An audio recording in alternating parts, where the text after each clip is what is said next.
Chapter 32. I awoke, oppressed by a mysterious sensation. There seemed something missing in my environment, but the mystery and oppressiveness vanished after the first few seconds of waking, when I identified the missing something as the wind. I had fallen asleep in that state of nerve tension with which one meets the continuous shock of sound or movement, and I had awakened, still tense, bracing myself to meet the pressure of something which no longer bore upon me.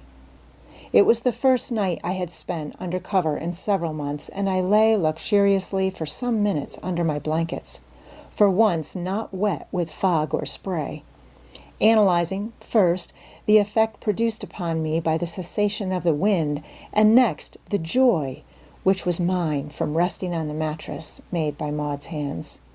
When I had dressed and opened the door, I heard the waves still lapping on the beach, garrulously attesting the fury of the night. It was a clear day, and the sun was shining. I had slept late, and I stepped outside with sudden energy, bent upon making up lost time as befitted a dweller on Endeavor Island. And when outside, I stopped short. I believed my eyes without question, and yet I was for the moment stunned by what they disclosed to me. There on the beach, not 50 feet away, bow on, dismasted, was a black-hulled vessel. Masts and booms, tangled with shrouds, sheets, and rent canvas, were rubbing gently alongside. I could have rubbed my eyes as I looked. There was the homemade galley we had built, the familiar break of the poop, the low yacht cabin scarcely rising above the rail. It was the Ghost. What freak of fortune had brought it here of all spots? What chance of chances? I looked at the bleak, inaccessible wall at my back and knew the profundity of despair. Escape was hopeless, out of the question.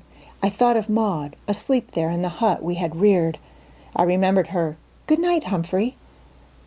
My woman, my mate, went ringing through my brain, but now, alas, it was a knell that sounded. Then everything went black before my eyes.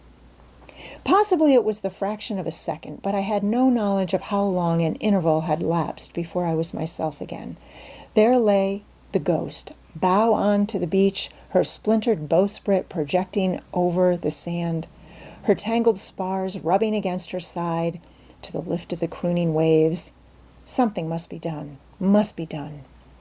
It came upon me suddenly as strange that nothing moved aboard. Wearied from the night of struggle and wreck, all hands were yet asleep, I thought. My next thought was that Maud and I might yet escape, if we could take to the boat and make round the point before anyone awoke. I would call her and start. My hand was lifted at her door to knock when I recollected the smallness of the island. We could never hide ourselves upon it. There was nothing for us but the wide, raw ocean. I thought of our snug little huts, our supplies of meat and oil and moss and firewood, and I knew that we could never survive the wintry sea and the great storms which were to come. So I stood, with hesitant knuckle, without her door. It was impossible, impossible.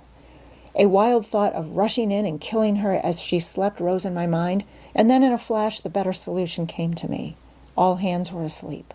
Why not creep aboard the Ghost? Well, I knew the way to Wolf Larson's bunk and kill him in his sleep. After that, well, we would see. But with him dead, there was time and space in which to prepare to do other things, and besides, whatever new situation arose, it could not possibly be worse than the present one. My knife was at my hip. I returned to my hut for the shotgun, made sure it was loaded, and went down to the Ghost. With some difficulty and at the expense of a wetting to the waist, I climbed aboard. The forecastle scuttle was open. I paused to listen for the breathing of the men, but there was no breathing. I almost gasped as the thought came to me, what if the Ghost is deserted? I listened more closely. There was no sound. I cautiously descended the ladder. The place had the empty and musty feel and smell usual to a dwelling no longer inhabited. Everywhere was a thick litter of discarded and ragged garments, old sea boots, leaky oilskins, all the worthless forecastle dunnage of a long voyage. Abandoned hastily was my conclusion as I ascended to the deck. Hope was alive again in my breast, and I looked about me with greater coolness. I noted that the boats were missing. The steerage told the same tale as the forecastle. The hunters had packed their belongings with similar haste. The Ghost was deserted. It was Maud's and mine. I thought of the ship's stores and the lazarette beneath the cabin, and the idea came to me of surprising Maud with something nice for breakfast. The reaction from my fear and the knowledge that the terrible deed I had come to do was no longer necessary made me boyish and eager. I went up the steerage companionway 2 steps at a time with nothing distinct in my mind except joy and the hope that Maud would sleep on until the surprise breakfast was quite ready for her. As I rounded the galley, a new satisfaction was mine at thought of all the splendid cooking utensils inside. I sprang up the break of the poop and saw Wolf Larson. What of my impetus and this stunning surprise, I clattered 3 or 4 steps along the deck before I could stop myself. He was standing in the companionway, only his head and shoulders visible, staring straight at me. His arms were resting on the half-open slide. He made no movement whatever, simply stood there, staring at me. I began to tremble. The old stomach sickness clutched me. I put one hand on the edge of the house to steady myself. My lips seemed suddenly dry, and I moistened them against the need of speech. Nor did I for an instant take my eyes off him. Neither of us spoke. There was something ominous in his silence, his immobility. All my old fear of him returned, and my new fear was increased 100-fold.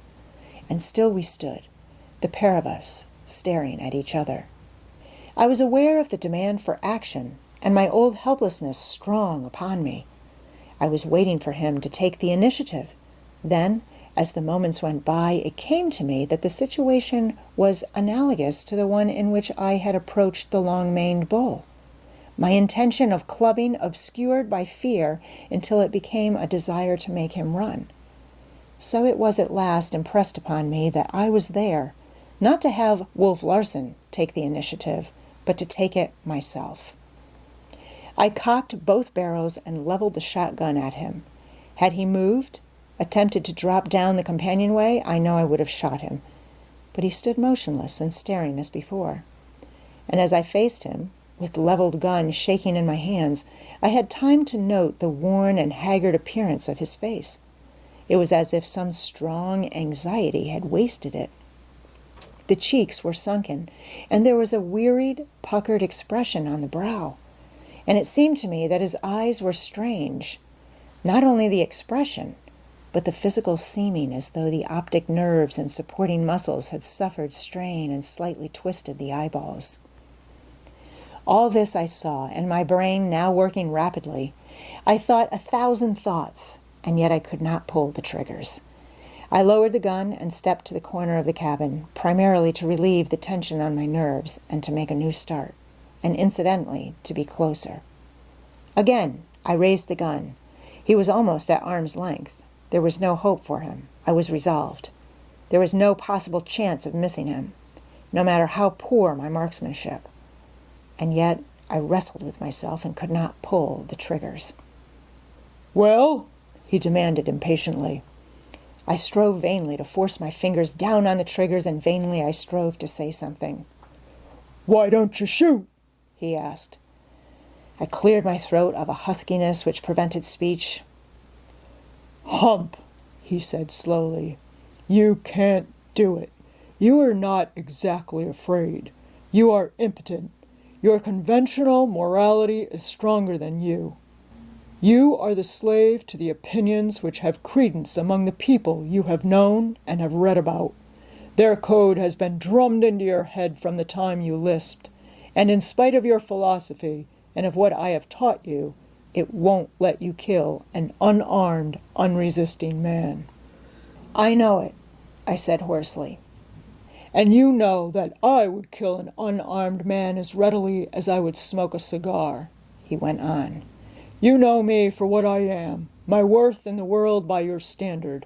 You have called me snake, tiger, shark, monster, and Caliban, and yet you little rag puppet, you little echoing mechanism, you are unable to kill me as you would a snake or a shark, because I have hands, feet, and a body shaped somewhat like yours. Ah! I had hoped better things of you, Hump. He stepped out of the companionway and came up to me. Put down that gun. I want to ask you some questions. I haven't had a chance to look around yet. What place is this? How is the ghost lying? How did you get wet? Where's Maud? I beg your pardon, Miss Brewster, or should I say Mrs. Van Weyden? I had backed away from him, almost weeping at my inability to shoot him, but not fool enough to put down the gun. I hoped desperately that he might commit some hostile act, attempt to strike me or choke me, for in such way only I knew I could be stirred to shoot. This is Endeavor Island, I said. Never heard of it, he broke in. At least that's our name for it, I amended. Our? He queried. Who's our? Miss Brewster and myself, and the ghost is lying, as you can see for yourself, bow onto the beach. There are seals here, he said. They woke me up with their barking, or I'd be sleeping yet. I heard them when I drove in last night. They were the first warning that I was on a lee shore. It's a rookery, the kind of a thing I've hunted for years. Thanks to my brother Death, I've lighted on a fortune. It's a mint. What's its bearings? Haven't the least idea, I said. But you ought to know quite closely. What were your last observations? He smiled inscrutably, but did not answer. Well, where's all hands? I asked. How does it come that you are alone? I was prepared for him again to set aside my question, and was surprised at the readiness of his reply. My brother got me inside 48 hours, and through no fault of mine. Boarded me in the night with only the watch on deck. Hunters went back on me. He gave them a bigger lay. Heard him offering it. Did it right before me. Of course, the crew gave me the go-by. That was to be expected. All hands went over the side, and there I was, marooned on my own vessel. It was Death's turn, and it's all in the family anyway. But how did you lose the masts? I asked. Walk over and examine those lanyards, he said, pointing to where the mizzen rigging should have been. They have been cut with a knife, I exclaimed. Not quite, he laughed. It was a neater job. Look again. I looked. The lanyards had been almost severed, with just enough left to hold the shrouds till some severe strain should be put upon them. Cookie did that. He laughed again. I know, though I didn't spot him at it. Kind of evened up the score a bit. Good for Mugridge, I cried. Yes, that's what I thought when everything went over the side, only I said it on the other side of my mouth. But what were you doing while all this was going on? I asked. My best, you may be sure, which wasn't much under the circumstances. I turned to re-examine Thomas Mugridge's work. I guess I'll sit down and take the sunshine, I heard Wolf Larson saying. There was a hint, just a slight hint, of physical feebleness in his voice, and it was so strange that I looked quickly at him. His hand was sweeping nervously across his face, as though he were brushing away cobwebs. I was puzzled. The whole thing was so unlike the Wolf Larson I had known. How are your headaches? I asked. They still trouble me, was his answer. I think I have one coming on now. He slipped down from his sitting posture till he lay on the deck. Then he rolled over on his side, his head resting on the biceps of the underarm, the forearm shielding his eyes from the sun. I stood regarding him wonderingly. Now's your chance, Hump, he said. I don't understand, I lied, for I thoroughly understood. Oh, nothing, he added softly, as if he were drowsing. Only you've got me where you want me. No, I haven't, I retorted, for I want you a few thousand miles away from here. He chuckled, and thereafter spoke no more. He did not stir as I passed by him and went down into the cabin. I lifted the trap in the floor, but for some moments gazed dubiously into the darkness of the lazarette beneath. I hesitated to descend. What if his lying down were a ruse? Pretty, indeed, to be caught there like a rat. I crept softly up the companionway and peeped at him. He was lying as I had left him, Again, I went below, but before I dropped into the lazarette, I took the precaution of casting down the door in advance. At least there would be no lid to the trap. But it was all needless. I regained the cabin with a store of jams, sea biscuits, canned meats, and such things, all I could carry, and replaced the trap door. A peep at Wolf Larson showed me that he had not moved. A bright thought struck me. I stole into his stateroom and possessed myself of his revolvers. There were no other weapons, though I thoroughly ransacked the 3 remaining staterooms. To make sure, I returned and went through the steerage and forecastle, and in the galley gathered up all the sharp meat and vegetable knives. Then I bethought me of the great yachtsman's knife he always carried, and I came to him and spoke to him, first softly, then loudly. He did not move. I bent over and took it from his pocket. I breathed more freely. He had no arms with which to attack me from a distance, while I, armed, could always forestall him should he attempt to grapple me with his terrible gorilla arms. Filling a coffee pot and frying pan with part of my plunder and taking some chinaware from the cabin pantry, I left Wolf Larson lying in the sun and went ashore. Maud was still asleep. I blew up the embers — we had not yet arranged a winter kitchen — and quite feverishly cooked the breakfast. Toward the end, I heard her moving about within the hut, making her toilet. Just as all was ready and the coffee poured, the door opened, and she came forth. "It's not fair of you," was her greeting. "You are usurping one of my prerogatives. You know you agreed that the cooking should be mine, and—" "But just this once," I pleaded. "If you promise not to do it again," she smiled, "unless, of course, you have grown tired of my poor efforts." To my delight, she never once looked toward the beach, and I maintained the banter with such success all unconsciously she sipped coffee from the china cup, ate fried, evaporated potatoes, and spread marmalade on her biscuit. But it could not last. I saw the surprise that came over her. She had discovered the china plate from which she was eating. She looked over the breakfast, noting detail after detail. Then she looked at me, and her face turned slowly toward the beach. "Humphrey!" she said. The old, unnameable terror mounted into her eyes. "Is he?" she quavered. I nodded my head.